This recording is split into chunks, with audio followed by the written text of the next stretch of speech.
소설 속의 사랑. 사랑과 순결 사이. 토마스 하디의 테스. 토마스 하디의 테스는 전반에 걸쳐 복선이나 암시가 뛰어나게 구사되는데, 테스는 알렉과의 첫 만남에서 선물 받은 장미 꽃다발을 갖고 귀가하다 가시에 찔리고 그러면 불행이 닥친다는 미신을 떠올리며 불안해합니다. 알렉의 집에 다녀온 테스에게 더버빌 부인이 보낸 환영의 편지는 마치 남자 같은 글씨체로 쓰여 있었고, 알렉이 휘파람으로 들려준 노래의 제목은 나의 붉은 입술에 키스해줘였습니다.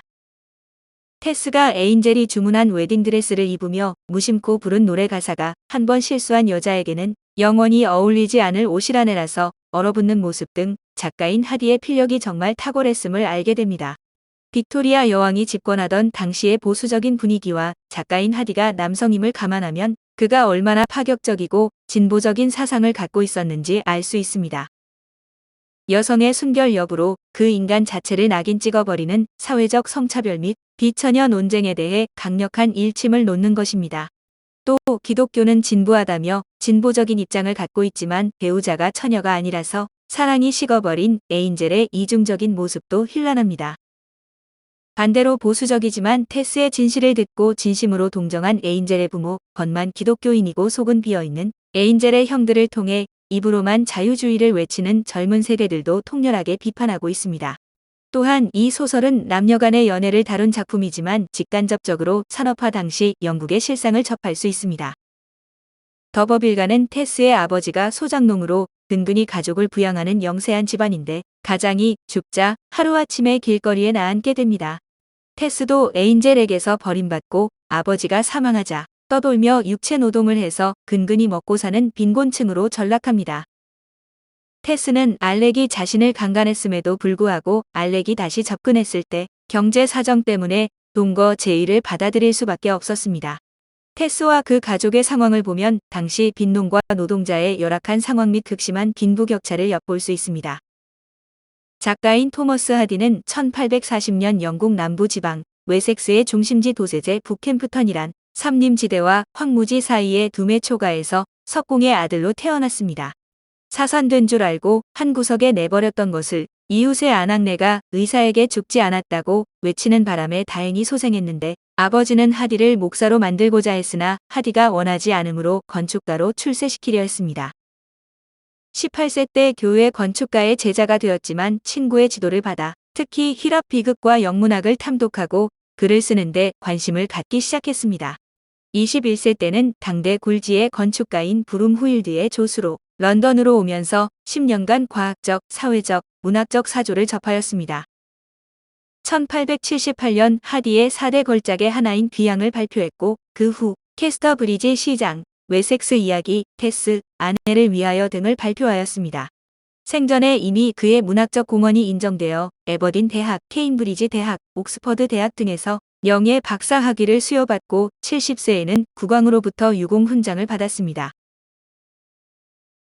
그럼 소설의 줄거리를 살펴보도록 하겠습니다.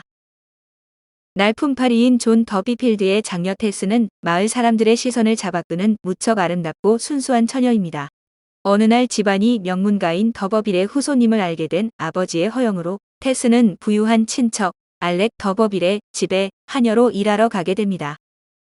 바람둥이인 알렉은 테스를 본 순간 첫눈에 반하게 되고 그녀에게 끈질기게 구애를 하는데, 결국 어느 어두운 밤 숲속에서 테스는 알렉에게 강간당해 임신을 하게 됩니다. 알렉은 그녀에게 자신의 정부가 될 것을 제안하지만 테스는 집으로 돌아오고 집에서 아이를 출산하지만 사생아라 신부가 거부해 세례도 받지 못한 채 소로우라는 이름만 얻고 일찍 죽어 초라하게 묻힙니다. 테스는 자신의 비밀을 모르는 먼 지역의 목장으로 떠나 그곳에서 소젖을 짜는 일을 거들게 되고, 장차 농장을 경영할 생각으로 견학차 와 있던 청년 에인젤 클레어를 만나 사랑에 빠집니다. 목사 집안의 막내 아들인 에인젤 역시 테스에게 열렬한 사랑을 느껴 테스에게 구애하고, 자신의 과거 때문에 고민하던 테스는 사랑에 감복하여 그와 결혼하게 됩니다. 신혼 첫날 밤 잠자리에 들기 전 에인젤이 젊은 날의 실수를 고백하자 테스도 알렉과의 이해 관계를 털어놓지만 용서해줄 줄 알았던 에인젤은 테스가 처녀가 아니라는 것에 실망하여 떠나고 두 사람은 별거를 시작합니다. 에인젤이 목장 사업을 더 배우기 위해 테스를 혼자 놔두고 브라질로 떠난 뒤 테스는 다른 농장에서 일하던 중 회계하여 목사가 된 알렉 더버빌과 재회합니다.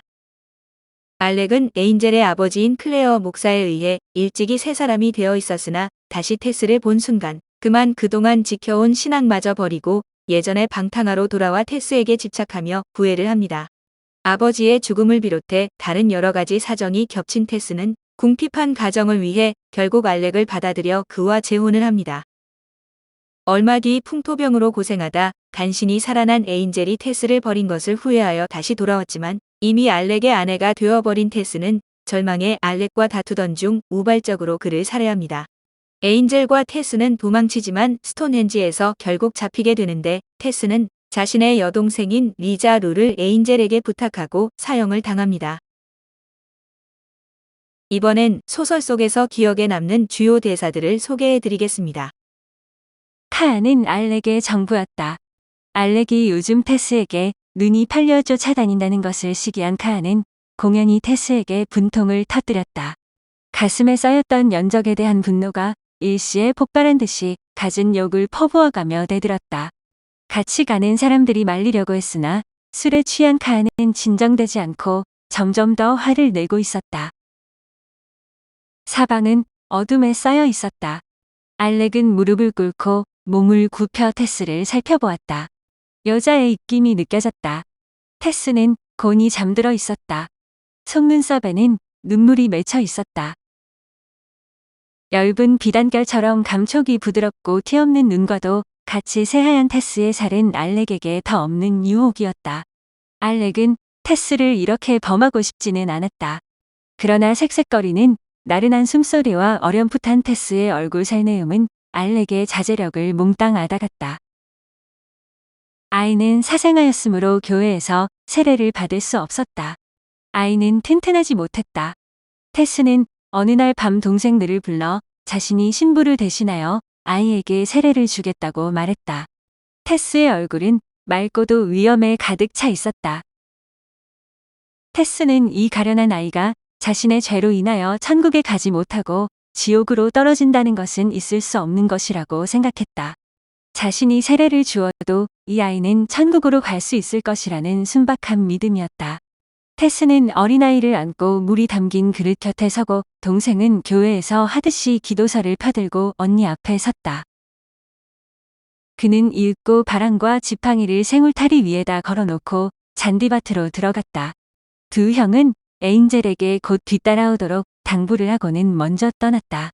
여자들은 에인젤에게 함께 춤을 추자고 하였고 에인젤에 뒤이어 마을 청년들도 일을 끝마치고 와서 춤을 추기 시작했다.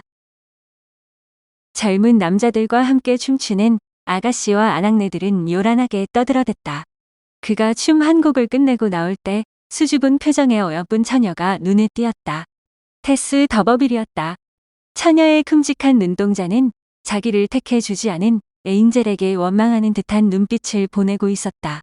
젊은이는 서운한 마음이 들었으나 곧 형들의 뒤를 따라야 했으므로 어쩔 도리가 없었다. 테스는 에인젤에게 안겨 건널 것을 생각하니 가슴이 몹시 동요되어 어찌할 바를 몰랐다. 에인젤이 가까이 왔을 때 테스는 말했다. 전 저쪽 국도로 돌아가겠어요. 세 사람이나 건네줘서 폭 피곤하시잖아요. 에인젤 씨. 아니 조금도. 사실 당신을 건네주기 위해서 지금까지의 수고를 아끼지 않은 겁니다.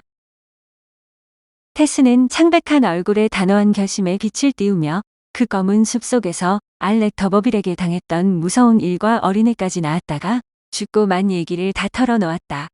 아내의 고백을 듣고 난 에인젤은 파랗게 질렸다. 조금 전까지 두 사람 앞에서 벌겋게 타오르던 난로불마저 꺼져가고 있었다. 에인젤은 머리를 움켜쥐고 미칠 듯이 쥐어뜯으며 소리쳤다. 무서워. 정말 무서운 일이야. 여보 제발 거짓말이라고 말해주오. 당신한테 그런 끔찍한 일이 있다니. 테스, 부디 거짓말로 그래본 거라고 말해주오. 어떤 남자가 알렉 더버빌 부인을 만나러 왔다는 집주인의 전가를 듣고 테스가 아무런 생각 없이 현관에 나갔을 때 안색이 나쁜 한 남자를 보았다. 비겁하게 도망간 나를 용서해 주겠어? 이제는 너무도 늦었어요. 드디어 심판은 끝났다. 여러 신들의 말을 빌리면 거느리는 자는 마침내 테스에 대한 희롱을 끝마친 것이다. 그러나 더버빌가의 옛 조상인 기사들이며 귀부인들은 무심히 무덤 속에서 잠들고 있었다. 말없이 바라보고 섰던 에인젤과 리자르는 마치 기도를 올리듯 땅 위에 쓰러져 한참 동안 꼼짝도 않고 있었다. 검정 깃발은 말없이 바람결에 나부끼고만 있었다. 읽고 마음을 가다듬은 두 사람은 일어서더니 다시 손을 잡고 그 자리를 떠났다. 테스는 여러 차례 영화 및 TV 시리즈로 만들어지지만 나스타샤 킨스키가 주연한 1979년 영화가 가장 유명합니다. 로만 폴란스키 감독이 메가폰을 잡았고 테스 역의 나스타샤 킨스키, 엔젤 역의 피터 퍼스, 알렉 역의 레이 로우슨이 각각 출연을 했습니다. 2008년에는 TV 미니 시리즈로 만들어졌는데 젬마 아터튼, 에디 레드메인, 루스 존스 등이 출연을 했습니다. 오늘 소설 속의 사랑은 사랑과 순결 사이 토마스 하디의 테스였습니다.